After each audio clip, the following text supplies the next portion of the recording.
बच्चों, स्वागत है आपका अपने YouTube चैनल आर्यस मैथ 6G में।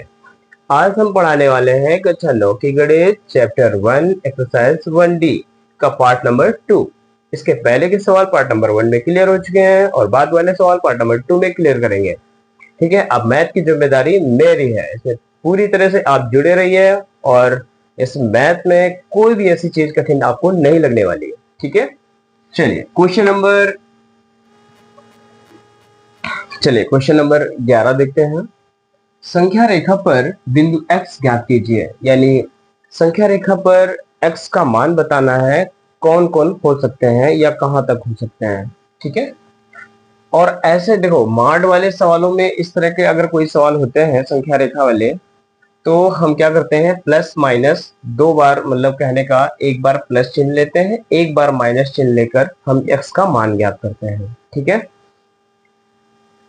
और इसकी एक कंडीशन समझ लीजिए कि जैसे अगर 5 और 3 है तो यहाँ पे 5 बड़ा है ना, अगर हम दोनों तरफ माइनस का गुणा कर दें तो इस तरफ हो जाएगा माइनस का 5 और इस तरफ हो जाएगा माइनस का 3।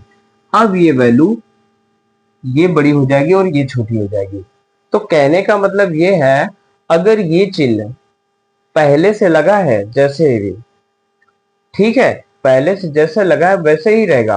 अगर हम दोनों तरफ माइनस का मल्टीप्लाई कर देते हैं ना, तो ये चिन्ह बीच का बदल जाता है।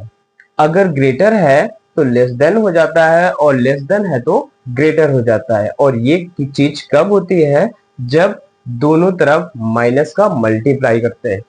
ठीक है, तो क्वेश्चन नंबर 1 है, हम एक बार प्लस लेंगे और एक बार माइनस लेंगे और x का मान निकाल देंगे। ठीक है, तो प्लस चिन्ह लेने पर,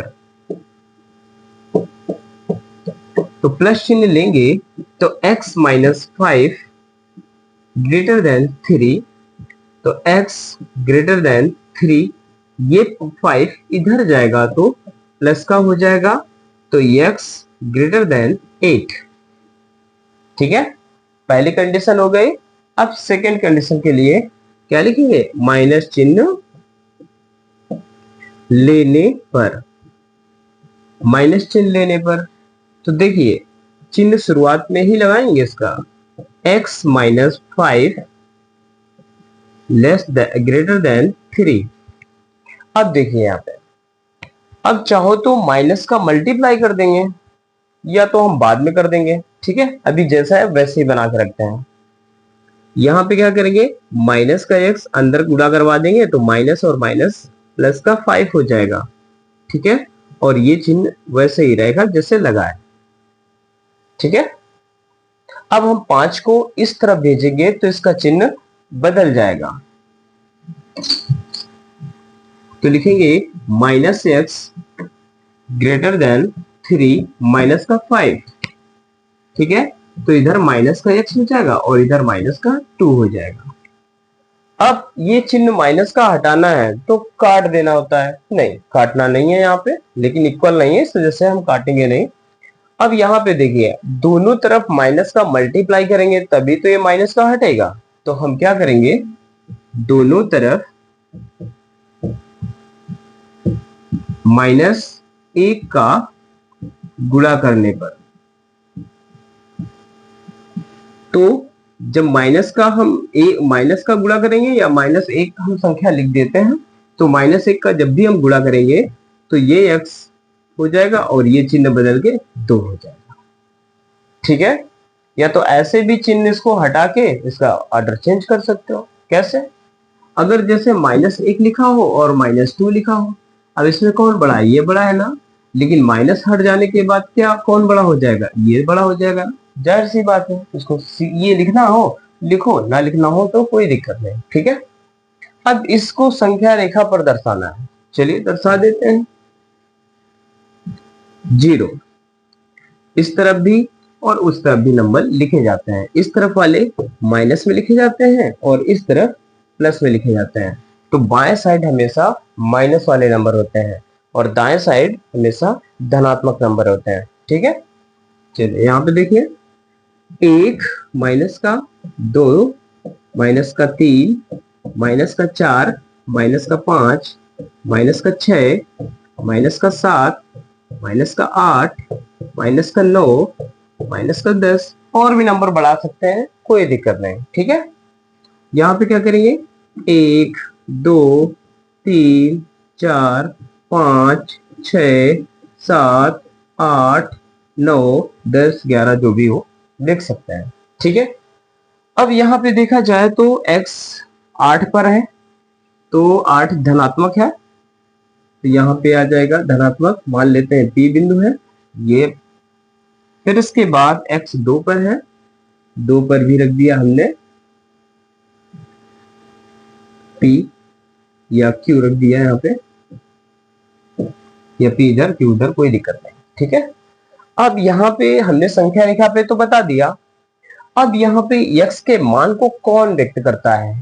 ठीक है, तो यहां से देखिए x का मान 8 से बड़ा होगा, तो x का मान 8 से बड़ा होगा, तो इसका मतलब क्या है, यानी p के बाईं ओर से, बाईं ओर के मान जो भी होंगे, p के दाईं ओर के p के दाएं तरफ जो भी मान होंगे x के मान को व्यक्त करेंगे p के दाईं ओर, दाईं ओर का मतलब उधर ही, क्योंकि 8 से बड़े मान होंगे ना x के, 8 से बड़े मान इधर ही तो मिलेंगे, तो p के दाईं ओर के सभी मान को व्यक्त करेंगे, x का मान जो है p के दाईं ओर मिलेंगे, और q यानी 2 है ना, और 2 से छोटे मान, 2 से छोटे मान किधर मिलेंगे, 2 से छोटे मान इधर ही तो मिलेंगे, तो 2 से छोटे मान q के बाईं ओर मिलेंगे। तो यहाँ पे ऐसे लिख देंगे इसको, x का मान q के बाईं ओर तथा p के दाईं ओर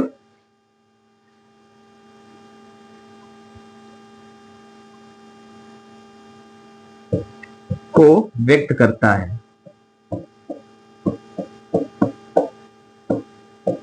ठीक है, x का मान जो है वो q के बाईं ओर यानी इस तरफ वाला मान मिलेगा, और p के दाईं ओर यानी उस तरफ के मान को व्यक्त करेगा। ठीक है, यहां पे उसका मान होगा। ये है क्वेश्चन नंबर फर्स्ट का फर्स्ट पार्ट। चलिए सेकंड क्वेश्चन देखते हैं। चलिए सेकंड पार्ट देखते हैं। यहाँ पे चिन्ह 3 की तरफ है, वहां पे चिन्ह इसकी तरफ था, अब यहाँ पे चिन्ह 3 की तरफ है। अब इसको देखिए सेम टू सेम वैसे ही करना है। चलिए यहाँ पे देखते हैं, प्लस चिन्ह लेने पर यहाँ पे क्या हो जाएगा, x माइनस 5 लेस देन 3, तो x माइनस 5 उधर जाएगा तो क्या हो जाएगा, 3 प्लस का 5 हो जाएगा, x लेस देन 8 हो जाएगा। ठीक है, आप लिखेंगे माइनस चिन्ह लेने पर। ठीक है, तो माइनस चिन्ह लेंगे तो माइनस पहले ही लगा दो, x minus 5 less than 3, minus का अंदर गुणा करवा दो, minus x minus minus plus का 5 लेस देन 3। अब माइनस एक्स का मान निकाल लो, तो 5 को इधर भेजेंगे, 3 माइनस का 5 हो जाएगा। ठीक है, तो माइनस एक्स यहीं पे है, और लेस देन ये यहाँ पे माइनस का 2 बचेगा। अब वही चीज है, अगर माइनस इनका हटाएंगे तो ये चिन्ह बदल जाएगा। ठीक है, तो यक्स है ये ऐसे हो जाएगा इस तरह से। ठीक है, अब इसको हम संख्या रेखा पर कैसे दर्शाएंगे, तो देखेंगे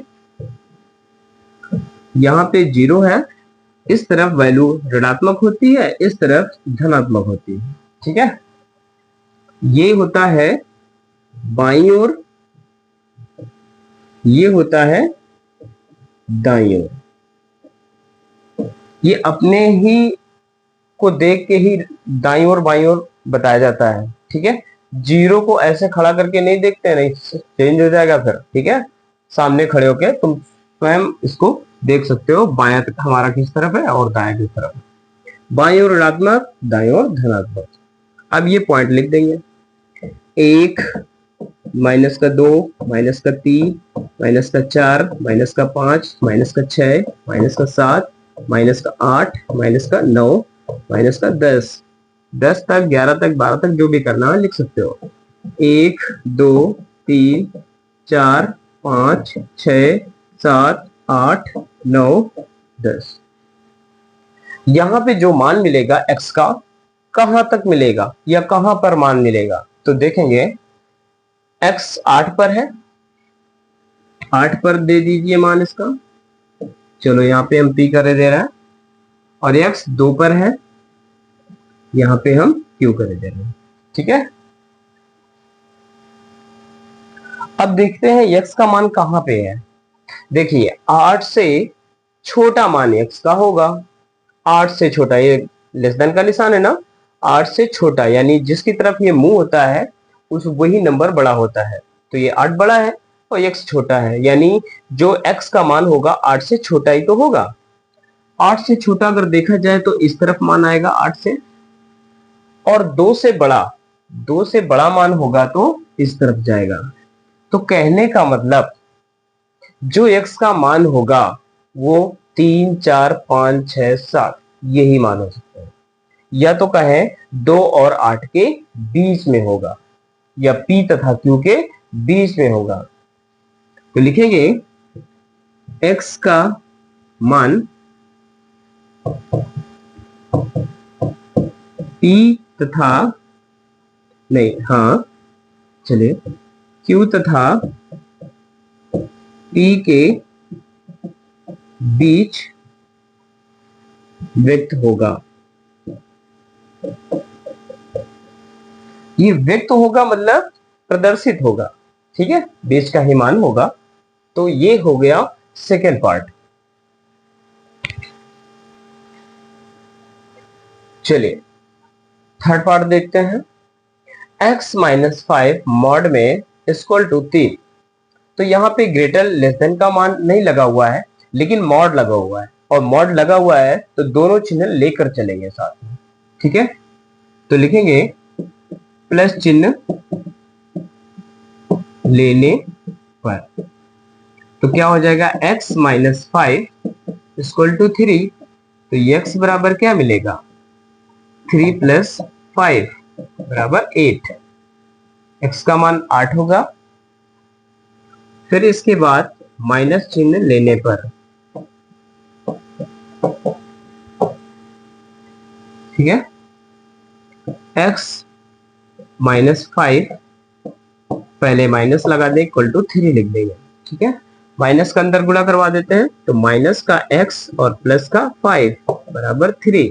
तो माइनस x बराबर 3 माइनस का 5, तो माइनस का 2 माइनस का x बराबर, अब इसका माइनस से माइनस कैंसिल कर सकते हैं क्योंकि ये इक्वल में लिखा हुआ है, ठीक है। ग्रेटर लेस देन में नहीं है जो उसका चिन्ह बदल देंगे, ये इक्वल में लिखा हुआ है, तो इस वजह से x बराबर 2 लिख सकते हैं, ठीक है। ठीक है, x का मान हमारा 8 और 2 हो जाएगा। अब इसको संख्या रेखा पर दर्शाएंगे, तो यहाँ पे 0 होगा, यहाँ पे 1, 2, 3, 4, 5, 6, 7, 8, 9, 10 जो भी लिखना हो लिख सकते हो। इस तरफ माइनस वाले और इस तरफ प्लस वाले, यहाँ पे 1, 2, 3, 4, 5, 6, 7, 8, 9 इस तरफ लिख सकते हैं। इस तरफ माइनस में लिख सकते हैं जैसे पीछे लिख चुके हैं, ठीक है। तो x का मान 2 और x का मान 8 आया है, तो यहाँ पे ये मान मिलेगा और यहाँ पे ये मान मिलेगा, ठीक है। इसके बीच और आगे पीछे को कोई मतलब नहीं है। यहाँ पे x का मान बताना था तो 2 और 8 ही आएगा क्योंकि इक्वल का निशान लगा हुआ है, ठीक है।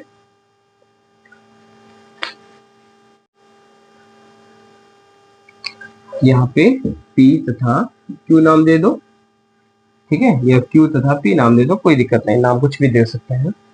तो यहाँ पे x का मान p तथा क्यू बिंदुओं पर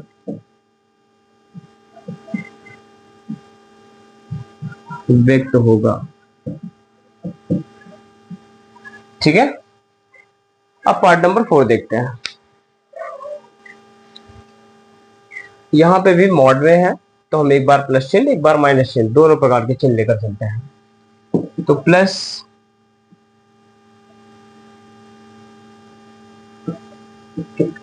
चिन्ह लेने पर तो x less than equal to 5 यही रहेगा, और माइनस चिन्ह लेने पर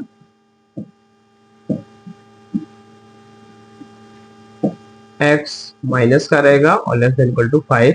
और ये जब चिन्ह माइनस का दोनों तरफ मल्टीप्लाई करेंगे तो ये क्या हो जाएगा, ये तो धनात्मक हो जाएगा और इधर का ऋणात्मक हो जाएगा, और जब ये ऋणात्मक हो गया तो ये चिन्ह चेंज हो जाता है। ठीक है, ये चिन्ह क्या हो जाएगा, चेंज हो जाएगा।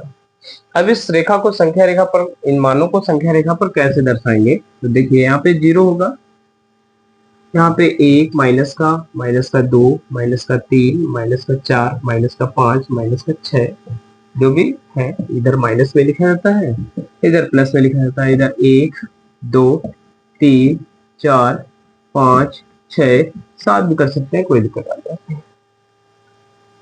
ठीक है, यहाँ पे x 5 पर है और x -5 पे है, तो ये -5 पे होगा, ये p मान लेते हैं, और 5 पर है इसको हम q मान लेते हैं। ठीक है, देखो p और q पे कोई डिस्टर्बेंस मत करना, क्योंकि हम नाम दे रहे हैं, और नाम कैसे भी दे सकते हैं, pq नाम दे दो, ab नाम दे दो, है ना, कुछ भी नाम दे सकते हैं। नाम के अनुसार, नाम के अनुसार जैसे नाम रखे हो उसी के अनुसार आंसर देना है। अब ये नहीं है कि कहीं q और p के अनुसार हो तो हम ab के अनुसार लिख दे। ठीक है, चलिए यहाँ पे जो x का मान होगा कौन सा होगा, x का मान कहां तक होगा। ठीक है, देखो यहाँ पे इक्वल का भी निशान लगा है ना, और जब इक्वल का निशान लगा होता है तो उस नंबर को भी साथ में इंक्लूड करते हैं, मतलब उसको लेकर चलते हैं। ठीक है, लेस देन में भी और ग्रेटर देन में भी, दोनों में जो है इक्वल का निशान लगा है। तो वैल्यू अगर देखी जाए तो 5 p और q के बीच में तो होगी, लेकिन 5 और -5 ये इनको भी शामिल करना पड़ेगा। ठीक है, तो x का मान p तथा q के बीच तथा इनको भी शामिल करना, इनको लेकर p तथा q बिंदु को लेकर इनके बीच के सभी मान x के मान को व्यक्त करेंगे, है ना, ऐसे लिख देते हैं। p तथा q बिंदुओं को लेकर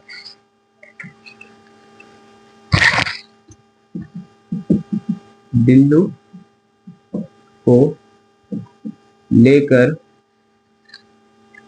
और इनके बीच के सभी बिंदु x के मान को व्यक्त करेंगे।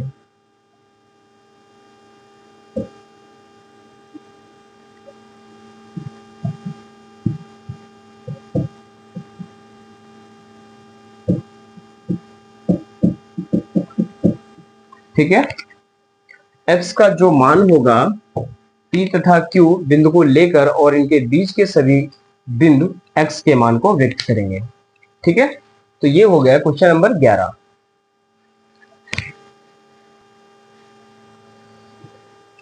चलिए क्वेश्चन नंबर 12 देखते हैं। सिद्ध कीजिए कि 2 + √3 एक अपरिमेय संख्या है। ठीक है, तो ऐसे सवालों को सिद्ध करने के लिए हम दी गई संख्या को परिमेय ही मानकर करते हैं। ठीक है, और कुछ शर्तें देते हैं, अगर वो शर्त पूरी नहीं होती है तो बोलते हैं ये हमारी कल्पना के विरुद्ध है, या ये हमारी अवधारणा के विरोध में है, इस वजह से ये संख्या अपरिमेय बन जाती है। ठीक है, तो चलिए मान लेते हैं, माना 2 प्लस √3 एक परिमेय संख्या है। क्या मान लेते हैं? परिमेय संख्या है। ध्यान से सुनिएगा, ठीक है? ये सवाल कक्षा 10 में भी पूछा जाता है। तो परिमेय संख्या मान लेते हैं, और जब ये संख्या परिमेय होगी तो इसको P/Q के रूप में लिखा जा सकता है।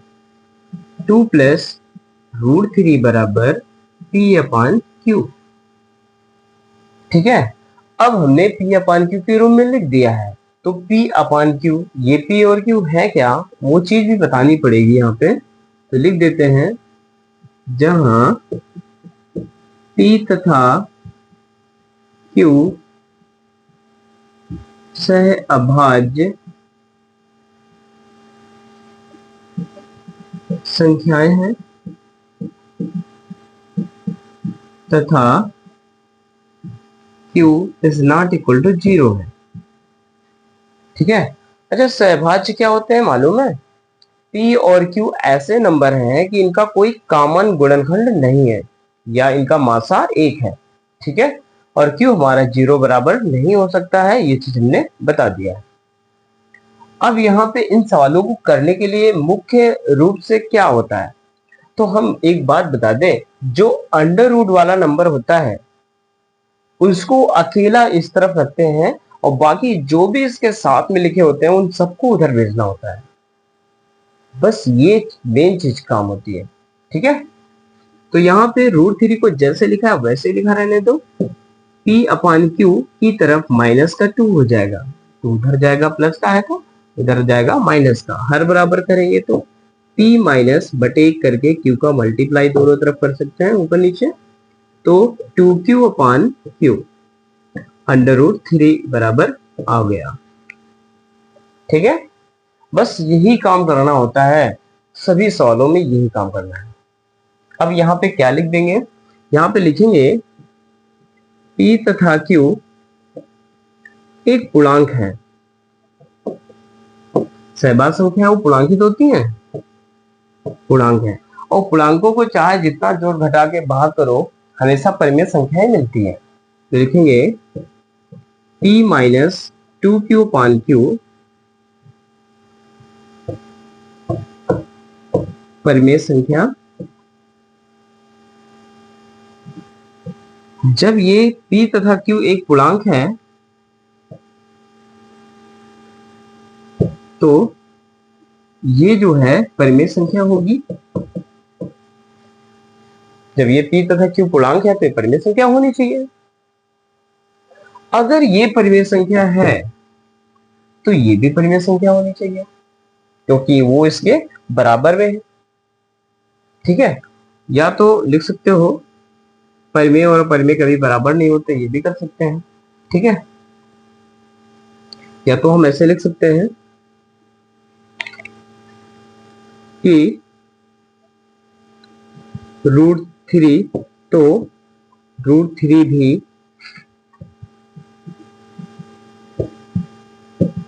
परिमेय संख्या होनी चाहिए, लेकिन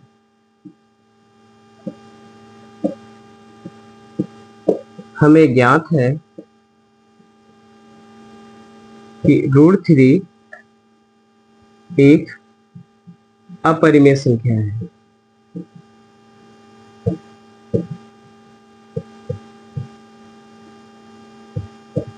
ठीक है, और जब ये अपरिमेय संख्या है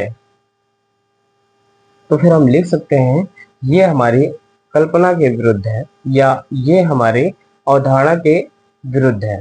ठीक है, अतः इसको लिख सकते हैं ये हमारी कल्पना के विरुद्ध है, अतः अपना उत्तर दे देंगे जो पूछ रखा था। 2 प्लस √3 एक अपरिमेय संख्या है।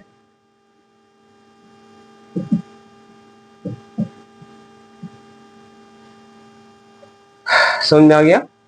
सेम टू सेम ऐसे ही सवाल जब दो या दो से अधिक नंबर परिमेय एक संख्या के साथ जुड़े हो, गुणा हो, भाग हो, कैसे भी हो, सबको इसी टाइप से करना है।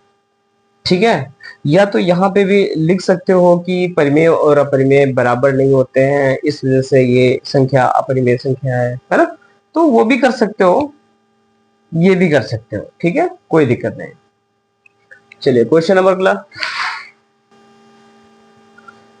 चलिए सेम सेम क्वेश्चन नंबर 13। ठीक है, 13। यहां पे कह रहा है सिद्ध कीजिए कि √3 - 1 एक अपरिमेय संख्या है। ठीक है, अब इसको भी वैसे ही करेंगे, इसी वजह से लिखा हुआ है। ठीक है, तो कैसे करेंगे, कोई दिक्कत नहीं। माना √3 - 1 एक परिमेय संख्या है, तो √3 - 1 जब परिमेय है तो उसको P/Q के रूप में लिखा जा सकता है। तो हमने √3 - 1 बराबर P/Q लिख दिया। यहाँ पे P तथा Q क्या है, सहभाग संख्या है तथा Q is not equal to 0, ये लिखना ही लिखना है।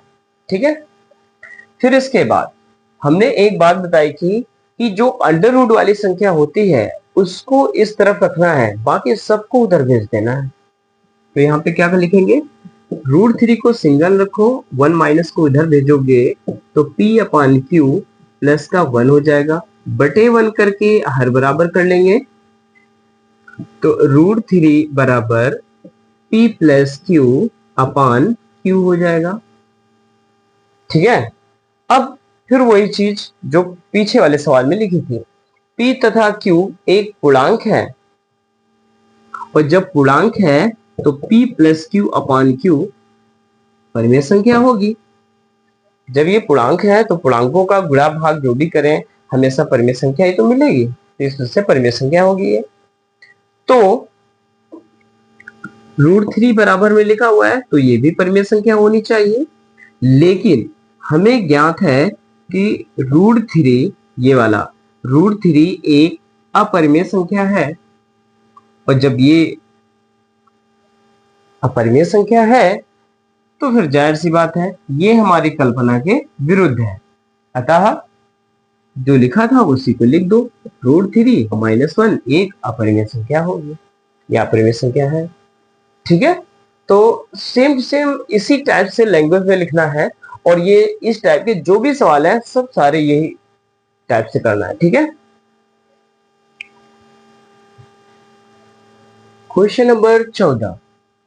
ये दिया हुआ है a - b का होल स्क्वायर बराबर a² - 2ab प्लस का b² के प्रयोग से मॉड a - मॉड b का होल स्क्वायर का प्रसार कीजिए। ठीक है, और दिखाना है कि 2 mod a mod b less than equal to a² plus b², और ये भी पूछ रहा है इस संबंध में समता का चिन्ह कब आएगा, यानी इक्वल का चिन्ह कब आएगा। तो सबका जवाब बहुत ही आसानी तरीके से बताएंगे। ठीक है, तो सबसे पहले हम देखते हैं इसका प्रसार करना है। हमें मालूम है, देखिए सूत्र सबसे पहले लिख लेंगे कि a - b का होल स्क्वायर बराबर a² - 2ab प्लस का b² होता है। ठीक है, अब हमें पता है कि किसी का भी वर्ग हम कर लें, किसी का भी वर्ग कर लें, माइनस वाली हो संख्या या प्लस वाली हो, हमेशा वो 0 से बड़ा या 0 के बराबर ही होती है। किसी भी संख्या का वर्ग कर लो, 0 से या तो बड़ा होगा और या तो 0 के बराबर होगा। ठीक है, समझ में आया? तो कैसे ये चीज कैसे है? तो देखिए 5 में अगर हम 8 घटाएंगे और इसका वर्ग करेंगे तो कितना प्राप्त होगा, 3, 3 का वर्ग 9 नहीं प्राप्त होगा। या 5 में 5 घटा दो का वर्ग करो तो हमें क्या बनेगा, 0। तो ऋणात्मक नंबर कोई नहीं मिलेगा, और जब ऋणात्मक नंबर नहीं मिलेगा तो जाहिर सी बात है वैल्यू बड़ी बड़ी ही होगी। ठीक है, तो इसी वजह से हमने ये चीज हमने मान लिया, और ये मुझे पता भी है और ये सबको पता भी है, ठीक है, क्योंकि किसी का भी वर्ग 0 से छोटा नहीं होता है, बड़ा या बराबर हो सकता है। और ये चीज क्यों यूज कर रहा है, क्योंकि ये चिन्ह लगा हुआ है ना, ये जब बराबर में 0 होगा या कुछ भी कोई चीज होगी तभी ये आपस में पक्षांतर करना पड़ेगा, ठीक है, लेफ्ट और राइट होना चाहिए तभी ये पक्षांतर करते बनेगा, इस वजह से ये चीज लेना जरूरी रहेगा, ठीक है।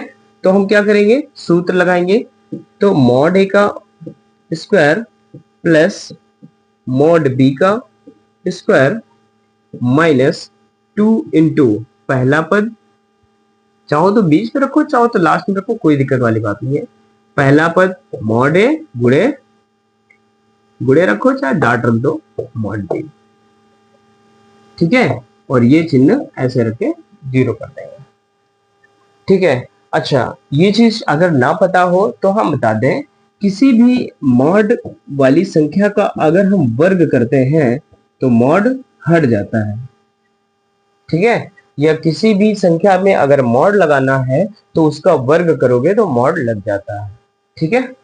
तो इसमें मॉड लगा था, स्क्वायर था, इस वजह से मॉड हटा दो, कोई दिक्कत नहीं, मॉड का काम क्या होता है, वैल्यू को धनात्मक करना, तो वर्ग करोगे तो ऑलरेडी धनात्मक हो जाएगी, ठीक है।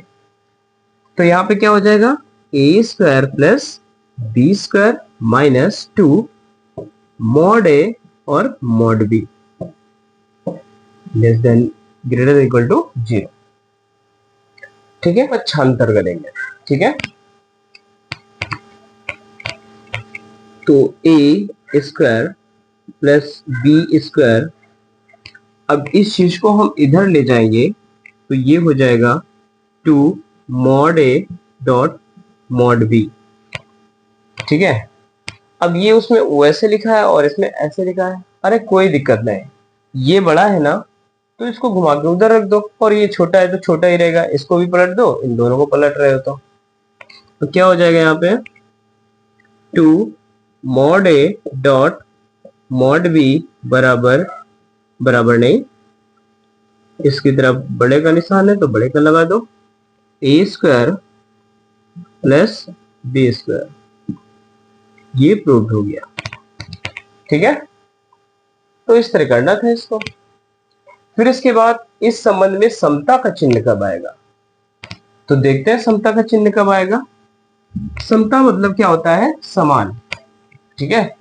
तो समान का चिन्ह कब आएगा, देखिए ये इसका वर्ग जो है बड़ा भी है और छोटा भी है, अगर हम इसका वर्गमूल ले ले तो मॉड ए माइनस मॉड बी बराबर 0 हो जाएगा, ठीक है, वर्गमूल ले लिया हमने तो ये वर्ग हट गया, उस तरफ तो 0 ही रहेगा। अब इसको मॉड ए बराबर मॉड बी बन जाएगा कि नहीं, तो समता का चिन्ह कब आएगा, जब ए बराबर बी होगा तभी तभी समता का चिन्ह आएगा, समझ रहा है। तो ये समता के लिए, आशा करते हैं ये सवाल आपको समझ में आया होगा, ठीक है। चलिए क्वेश्चन नंबर 15 देखते हैं। सिद्ध कीजिए √5 माइनस √3 एक अपरिमेय संख्या है। तो इस सवाल को भी सेम टू सेम पहले जैसे ही सवाल की तरह करते हैं, ठीक है।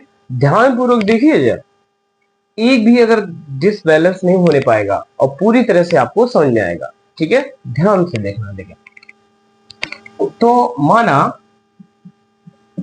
वैसे करना है सेम टू सेम, √5 माइनस √3 एक परिमेय संख्या है, और जब परिमेय संख्या है तो p अपान क्यू के रूप में लिखा जा सकता है। तो माइनस का 5 माइनस का √3 बराबर p बटे q, और जहां p तथा q सह अभाज्य संख्याएं हैं तथा Q is not equal to 0। सहभाज्य का मतलब समझी गए होगे, इनका कॉमन गुणनखंड कुछ नहीं है और मासा इनका 1 है, ठीक है, और Q हमारा 0 नहीं हो सकता है। अच्छा, तो पीछे सवाल में हमने बताया था अंडर रूट वाले नंबर को इस तरफ रखना है, बाकी सबको उधर भेजना है। यहाँ पे तो दोनों अंडर रूट में है, अब क्या करेंगे, बड़ी समस्या है। अरे कोई दिक्कत नहीं, सुनिए तो, यहाँ पे जो डबल अंडर रूट में लिखे हैं ना, एक बार वर्क कर दीजिए तो सिर्फ एक बार ही अंडर रूट बचेगा, ठीक है। देखिए दोनों तरफ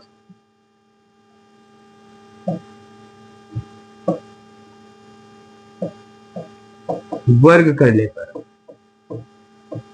तो क्या हो जाएगा, under root 5 minus under root 3 का होल स्क्वायर बराबर पी स्क्वायर बटे क्यू स्क्वायर, ठीक है। अब इसका होल स्क्वायर तोड़ देंगे ए माइनस बी के सूत्र से, ए माइनस बी का होल स्क्वायर सूत्र से। तो अंडर रूट 5 का अगर वर्ग करेंगे और यहाँ पे प्लस लगाएंगे, अंडर रूट 3 का स्क्वायर करेंगे, फिर माइनस लगाएंगे, 2 गुणे अंडर रूट 5 गुणे अंडर रूट 3 बराबर पी स्क्वायर बटे क्यू स्क्वायर। यहाँ पे तो कोई समस्या होनी नहीं चाहिए क्योंकि ए माइनस बी का होल स्क्वायर का फार्मूला है, ठीक है। तो यहाँ पे क्या हो जाएगा 5, यहाँ पे 3 माइनस 2 अंडर रूट 15 बराबर पी स्क्वायर बटे क्यू स्क्वायर। अब देखिए ये जो अंडर रूट 15 है इसका ये कोई पूर्ण वर्ग तो है नहीं, और जब पूर्ण वर्ग नहीं है तो ये अपरिमेय संख्या ही तो है, ठीक है। तो अब अंडर रूट 15 को इस तरफ रखना है, बाकी सबको उधर भेज देना है, ये काम करना है। चलिए 5 3 8 है, 8 माइनस 2 अंडर रूट 15 बराबर पी स्क्वायर बटे क्यू स्क्वायर। तो अंडर रूट 15 को इस तरफ लिखेंगे और पी स्क्वायर बटे क्यू स्क्वायर को हम 8 है, ये 8 इधर जाएगा, ये माइनस का लगा दो, 8 इधर जाएगा तो माइनस का 8 हो जाएगा, ठीक है। अब यहाँ पे एक स्टेप में और बटे 1 करके क्यू स्क्वायर का गुणा भाग कर सकते हैं।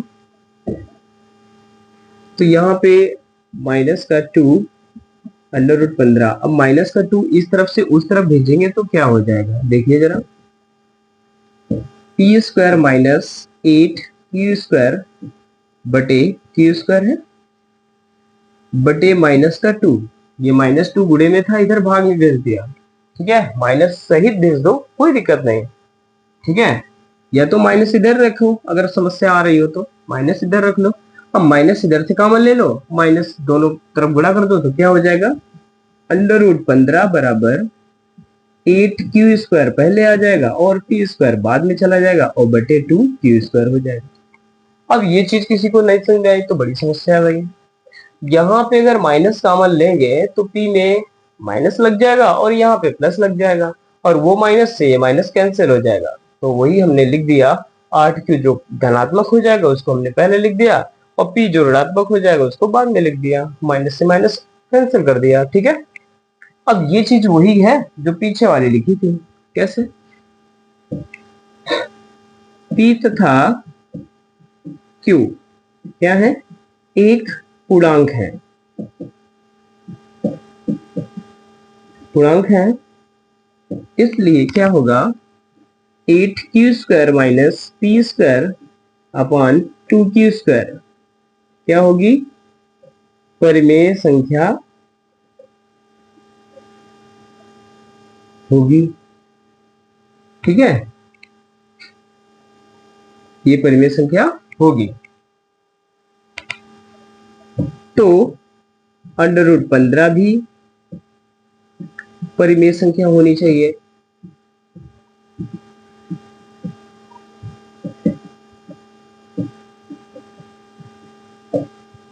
ठीक है। लेकिन हमें ज्ञात है और नहीं ज्ञात है तो भी कहीं तो ज्ञात है, पता है क्यों, क्योंकि जो भी पूर्ण वर्ग संख्या नहीं होती है ना वो अंडर रूट में हो तो हमेशा वो अपरिमेय संख्या ही होती है। जैसे 8 है, 8 किसी का पूर्ण वर्ग है क्या, नहीं ना, ये मत कह लेना 2 का है, 2 का क्यूब होता है, वर्ग नहीं होता है, ठीक है। 8 का अंडर रूट अगर निकालेंगे तो ये भी हमारी अपरिमेय संख्या ही रहती है। ठीक है, तो लिखेंगे हमें ज्ञात है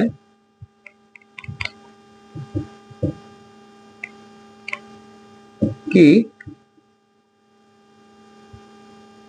अंडर रूट 15 अपरिमेय संख्या होती है।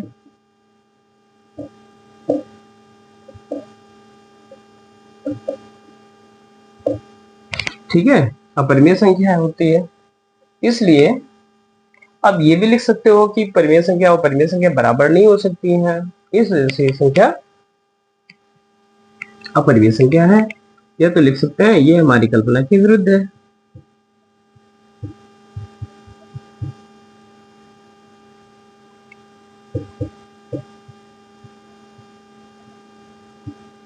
ये हमारी कल्पना के विरुद्ध है, अतः under root 5 minus under root 3 एक अपरिमेय संख्या है। ठीक है, सेम टू सेम वैसे ही सवाल है, केवल इसमें वर्ग कर दिया जाता है और अंडर रूट वाले नंबर को इस तरफ उठाया, बाकी सबको उधर भेज देना है, फिर वही लैंग्वेज बार बार लिखनी पड़ती है। ठीक है, चलिए क्वेश्चन नंबर 16 देखते हैं। 16 क्वेश्चन में क्या है, अंडर रूट 5 तथा अंडर रूट 7 के मान दशमलव के दो स्थानों तक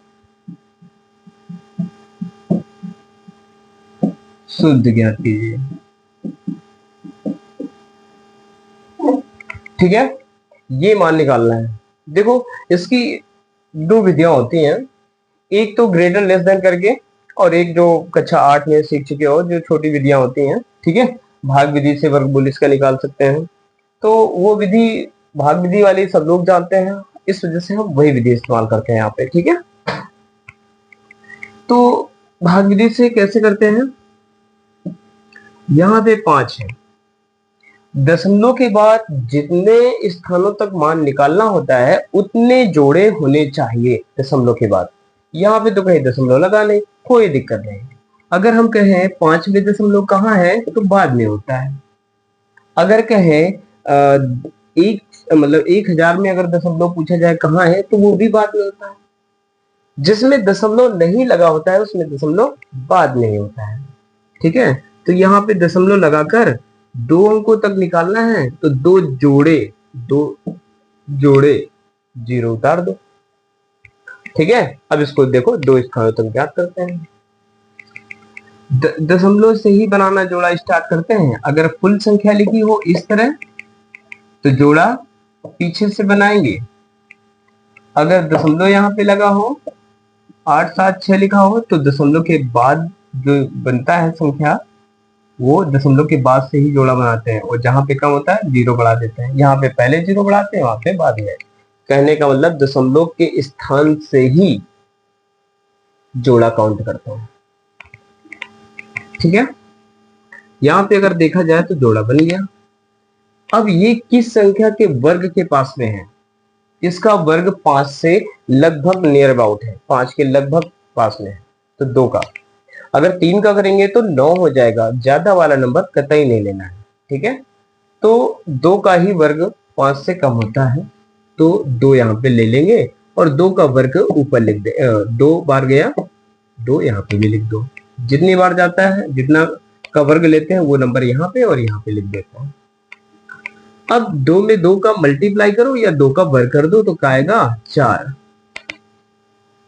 2 का वर्ग नहीं लिखना है, ये जो नंबर यहाँ पे लिखा होता है इस नंबर का इस नंबर से गुणा करके ही लिखा जाता है, और जो नंबर से हम भाग करते हैं, जो नंबर का वर्ग लेते हैं उस नंबर को हम एक बार जरूर ऐड करते हैं, तो यहाँ पे हो जाएगा 4। यहाँ पे 5 में अगर हम 4 घटाएंगे तो क्या मिलेगा 1। जब भी हम दशमलव के बाद वाला नंबर उतारते हैं तो यहाँ पे दशमलव लगा देते हैं, अब दशमलव के बाद वाले नंबर उतार दो। अब ये 1 0 है, उसको छोड़ दो। 4 का पहाड़ा पढ़ो, 10 से ज्यादा न जाए तो कितनी बार जाएगा? 4 दूनी 8। क्या बार जाएगा? 2 बार। 2 यहां पे लिख दो। ठीक है, जितनी बार गया वो यहाँ पे और यहाँ पे लिख दिया। अब इसके नीचे क्या लिखा जाएगा? इस 2 से इसका गुणा करके लिखेंगे। जो नया नंबर आता है उससे इस संख्या से गुणा करके नीचे लिखते हैं। तो 2 दूना 4, 2 चौको 8, घटा लो। यहाँ पे जो नया नंबर आया है क्या? 2, तो उसको एक बार और ऐड करो तो कितना हो जाएगा? 4 और 4। घटाएंगे तो कितना आएगा? 6। और यहाँ पे 9 में 8 गया 1। फिर डबल जीरो उतारेंगे। अब यहाँ पे फिर दशमलव मत लगा देना, एक बार दशमलव लग जाता है बस। ठीक है, अब यहाँ पे देखिए 1 0 तो छोड़ देते हैं आने वाले अंक के लिए। 4 हो गया इस 0 के लिए। 4 का पहाड़ा पढ़ो, 16 से ज्यादा न जाए। तो 4 चौक 16, 4 बार तो जा रहा है, लेकिन 4 का 4 में गुणा करोगे 16 आएगा, एक हासिल बचेगा। फिर 4 का 4 में गुणा करोगे तो 17 हो जाएगा। ज्यादा नहीं होना चाहिए ना, तो क्या बार जाएगा? 3 बार। तो 3 यहाँ पे भी लिख दो। 3 त्रिका 9, 3 चौको 12, 3 चौक 12 1 13। घटा लो, घटाना हो तो घटा लो, अदरवाइज दशमलव के बाद 2 अंक मिल गए हैं, बस हो गया। इस तरह से √5 का मान जो होगा 2.23 हो जाएगा। इसी तरह 0.7 का मान निकालना है तो 7 2 अंकों तक निकालना है, तो 2 0 2 जोड़े में डबल जीरो होने चाहिए।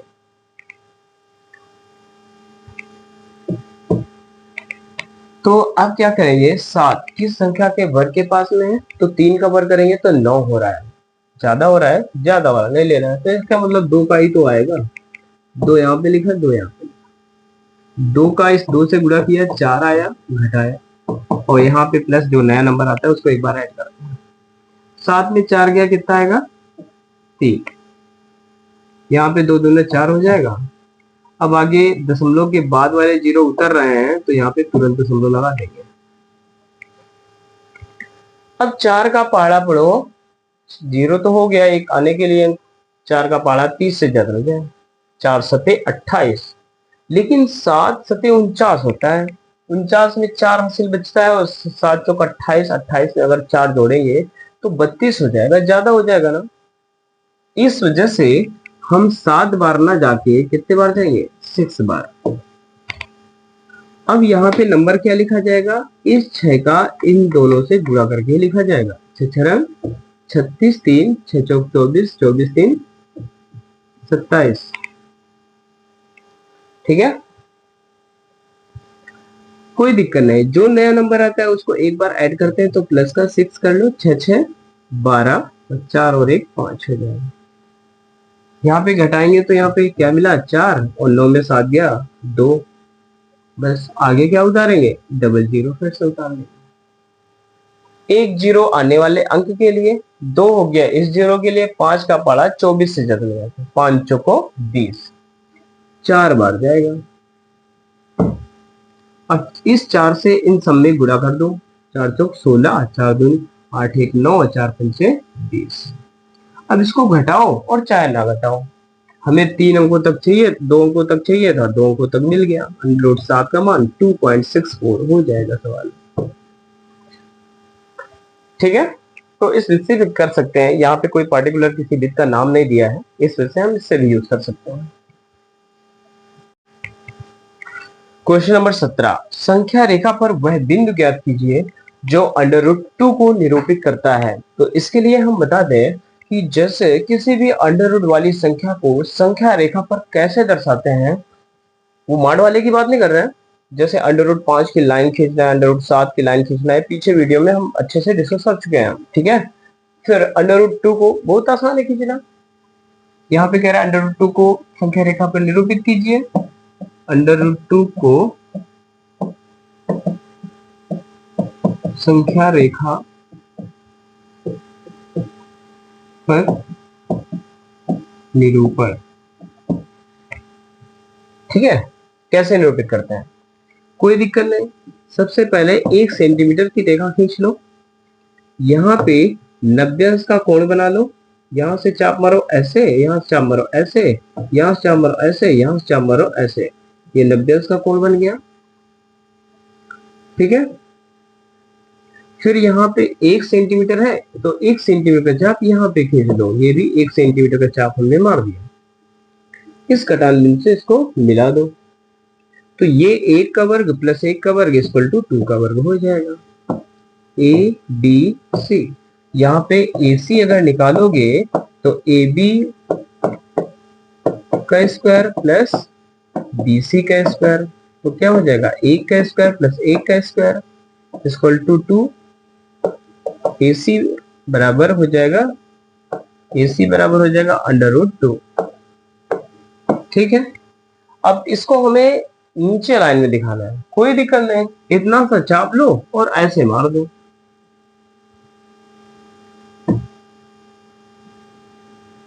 ठीक है, ऐसे ऐसे मार दो, इसको आगे बढ़ा दो।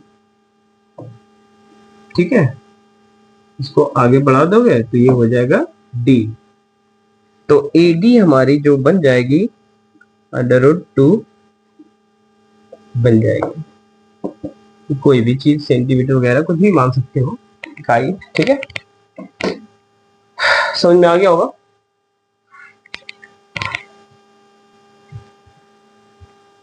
चलिए क्वेश्चन नंबर 18, ये क्वेश्चन क्यूब रूट 6 परिमेय संख्या नहीं है, ये सिद्ध करना है। तो देखिए, एक टाइप का आपको बता चुके हैं जो सिंपल टाइप होता है, ये एक सेकेंड टाइप का क्वेश्चन है।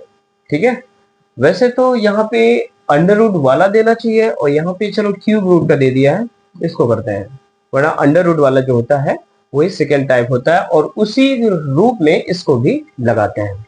ठीक है, चलिए इसको देख लीजिए। मान लेते हैं, माना क्यूब रूट 6 एक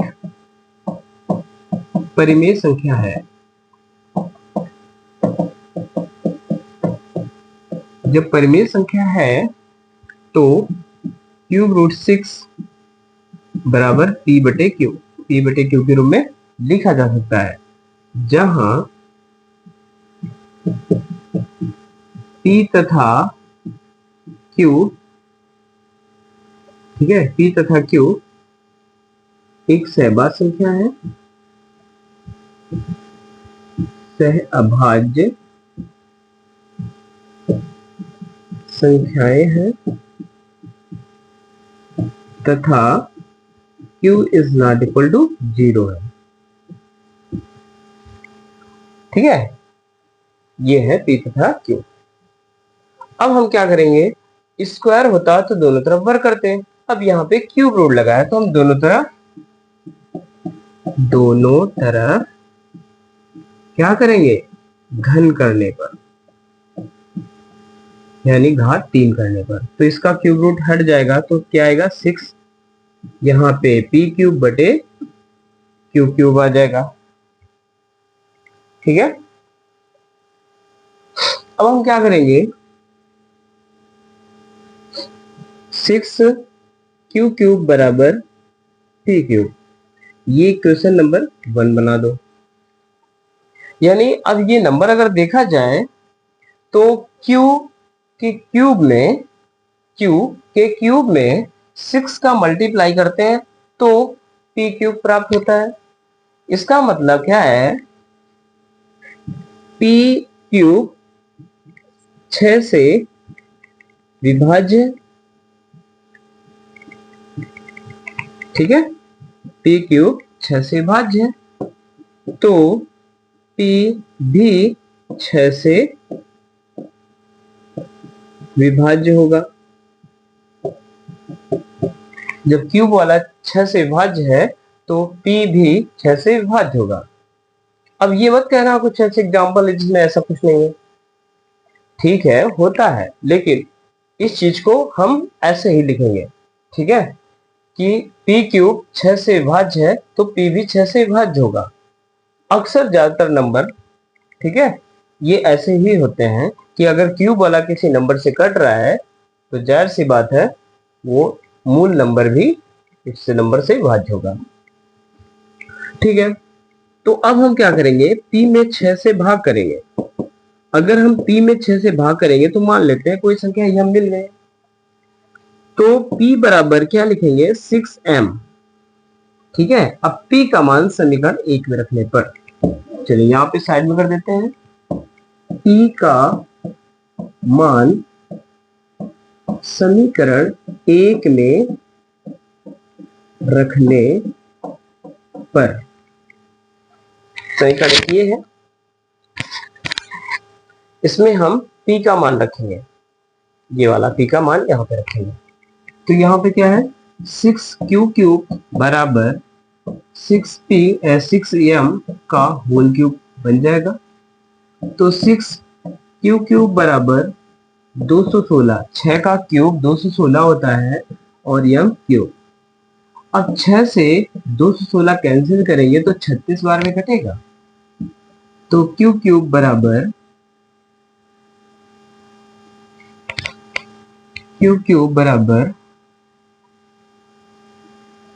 क्या आएगा, 36 m क्यूब। ठीक है, अब देखिए 36 से q क्यूब, 36 से अगर हम m क्यूब में गुणा करेंगे तो q क्यूब प्राप्त हो रहा है।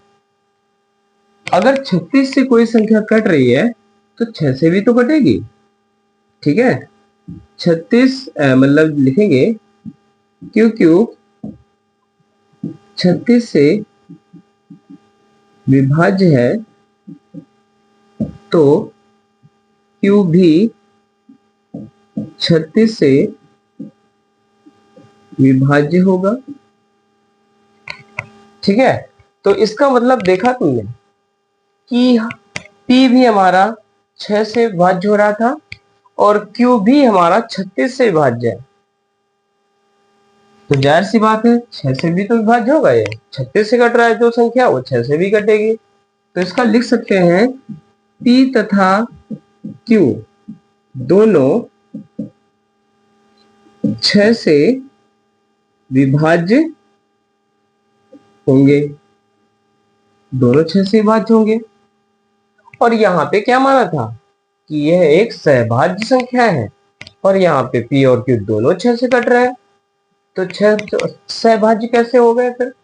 ठीक है, तो ये हमारी कल्पना के विरुद्ध हो जाता है, तो लिखेंगे ये हमारी कल्पना के विरुद्ध है, अतः क्यूब रूट 6 एक अपरिमेय संख्या है।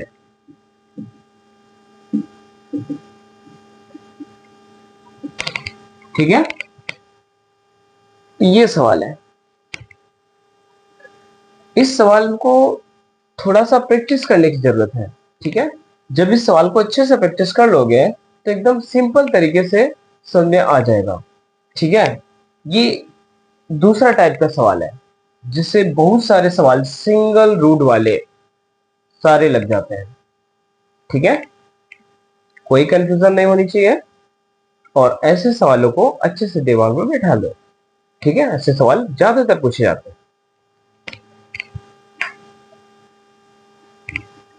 चलिए क्वेश्चन नंबर 19 है, बताइए नीचे दी गई संख्याओं में कौन कौन सी परिमेय संख्या है और कौन कौन अपरिमेय है। तो एक बात बता दें आपको कि जो भी अंडर रूट वाले नंबर होंगे जो पूर्ण वर्ग में नहीं है, जैसे 5 अंडर रूट का, under root 3, under root 7, under root 8, under root 10, इस तरह से जो भी नंबर होते हैं जिनका जो पूर्ण वर्ग नहीं होते हैं, उनके साथ में कोई भी नंबर का अगर गुणा करें, परिमेय संख्या का, किसी भी नंबर के परिमेय संख्या का हम गुणा करें या भाग करें या जोड़ें या घटाएं तो हमेशा अपरिमेय संख्या ही रहती है।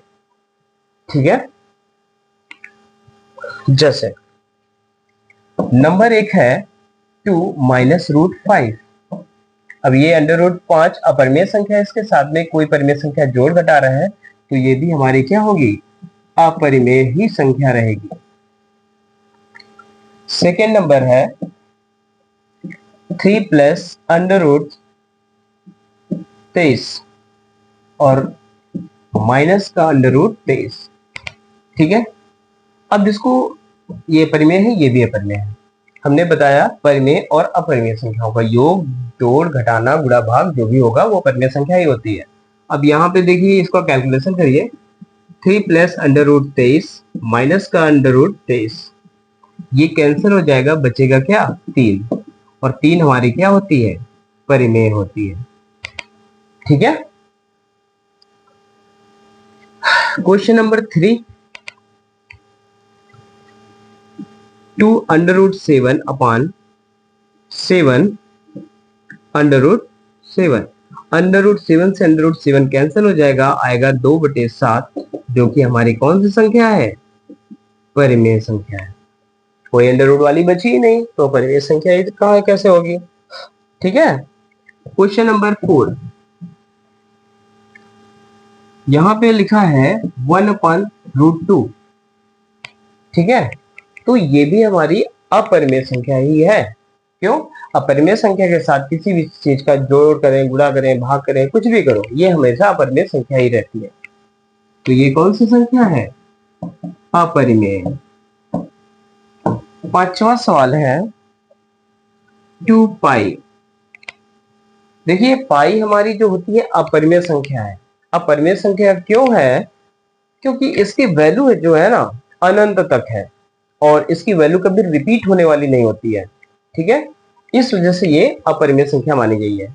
और इसी का मान सोचो कि 22/7 होता है? नहीं, एक पैमाना बना दिया गया है कि पाई का मान 22/7 होता है।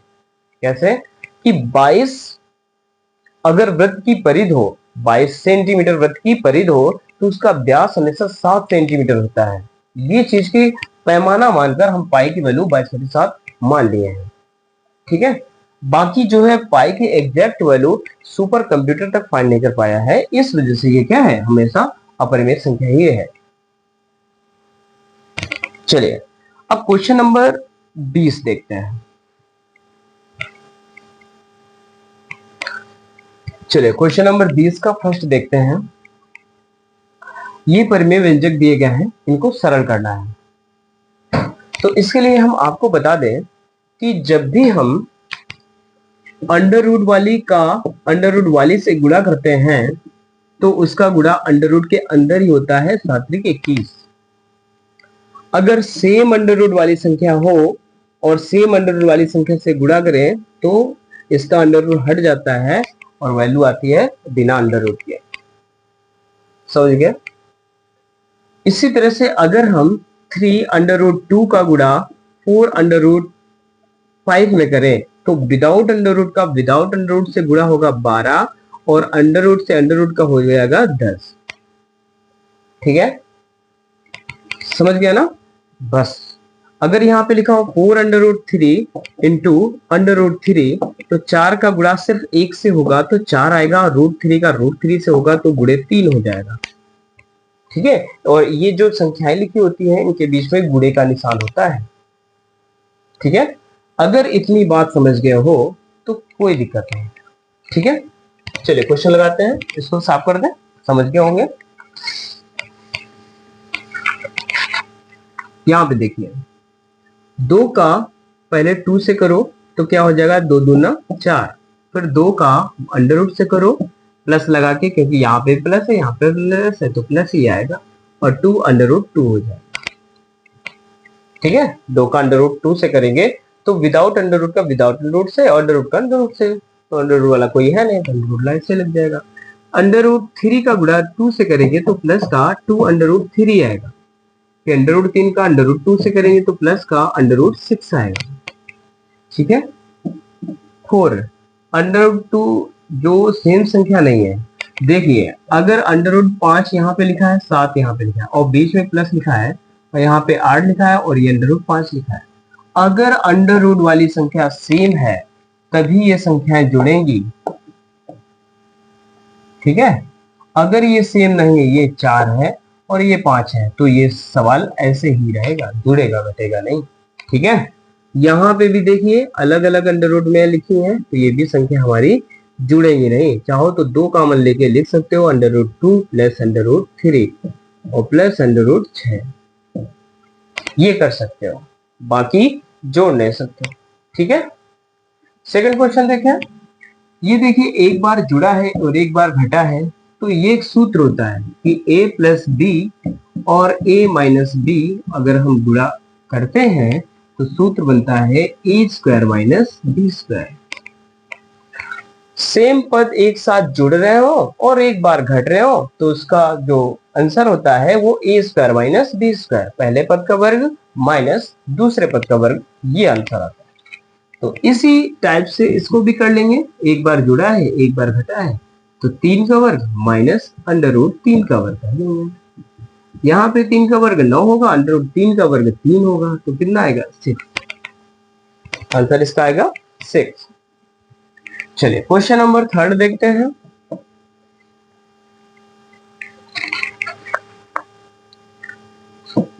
√5 प्लस √2 का होल स्क्वायर करना है। ठीक है, तो सबसे पहले a प्लस बी का होल स्क्वायर क्या होता है, तो वो लिख देते हैं a प्लस बी का होल स्क्वायर बराबर क्या होता है, 2 का पहले में वर्ग, 2 का दूसरे में वर्ग, फिर 2 कहता है मेरे साथ भी चलो, इन दोनों को गुणा कर देता है 2 के साथ, तो a स्क्वायर किया प्लस 2 का वर्ग b में किया तो b स्क्वायर हो गया, फिर 2 के साथ इन दोनों का गुणा किया तो प्लस 2ab हो गया। इसी फार्मूले से इसको भी करेंगे, तो क्या है, √5 प्लस √2 का होल स्क्वायर बराबर √5 का स्क्वायर प्लस √2 का स्क्वायर प्लस 2 गुणे √5 गुणे √2, a की जगह √5 b की जगह √2 कर दिया, बस हो गया। जब भी अंडर रूट वाली संख्या का वर्ग करते हैं तो अंडर रूट हट जाता है, तो यहाँ पे क्या आ जाएगा 2√10। यहाँ पे देखा जाए तो 7 प्लस 2√10, ये हो जाएगा हमारा आंसर। ठीक है, चलिए अब क्वेश्चन नंबर देखते हैं 4।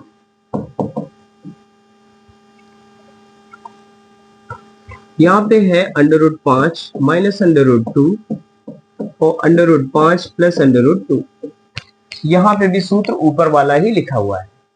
अब ये जरूरी नहीं है कि प्लस वाला पहले हो माइनस वाला बाद में, कोई दिक्कत नहीं, आगे पीछे बोल देते हैं। तो ये भी हमारा सूत्र वैसे ही लिखा है, a प्लस बी और a माइनस बी बराबर a square minus B square के जैसा होगा, क्योंकि ये दोनों ऐसे ही लिखे हुए हैं। तो इसका सीधा आंसर लिख दिया जाए तो √5 का स्क्वायर हो जाएगा माइनस √2 का स्क्वायर हो जाएगा।